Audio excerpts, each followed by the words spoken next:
Hi, it's Stuart from Limitless Automation. Today I'd love to show you what we've done for a client when they showed us their boring old study.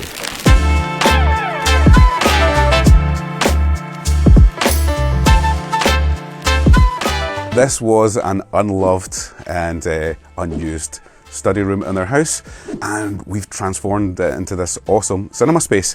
So first thing we did, we had a chat with the client, found out what they loved, found out what they didn't love quite so much. Turns out the client is a massive F1 fan, and there's fantastic F1 content to watch in your cinema, and they do watch a bit of movies as well. So we've tailored the cinema to suit their needs. A bit of a challenging room. It's a long, skinny room, so we tried to treat the room respectfully, acoustically and aesthetically. So to get the most out of the room, the screen takes up most of the front wall, so we really didn't want to build it out too much. Believe it or not, we have, including subwoofers, we have 15 speakers in here. So that's a Dolby Atmos 924 setup.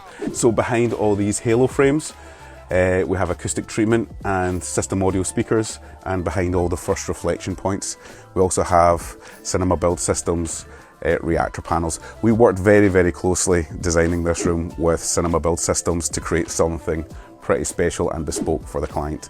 We also worked in tandem with their interior decorator to make sure the colour palette worked with the rest of the house. So we sat down with the client, we found out what they loved, and we designed a pretty special room for them. The next stage is to make that super simple to control.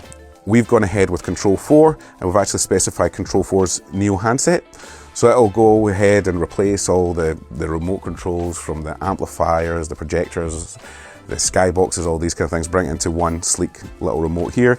We also specified Rayco lighting to control the lighting in the room. So behind all these halo frames and the coffer ceiling and the screen itself, we can control all of that individually. We can automate it so that when you hit pause, the lights will slowly bring up. On that note, we also specified ray lighting. The reason we've gone with ray lighting is they offer some of the best wellness-based lighting available. If you've been watching a movie for 2 or 3 hours, or worse still, if you're watching an F1 race for 5 hours, when you hit pause, you don't want bright, harsh lights coming onto you. So we chose ray lighting because they offer very high CRI lighting with almost no flicker. So it's very, very easy on your eyes if you've been sitting in a dark room for 4 to 5 hours. So again, it's just, we like to think of every little detail to make the experience as slick as it can be. Yeah.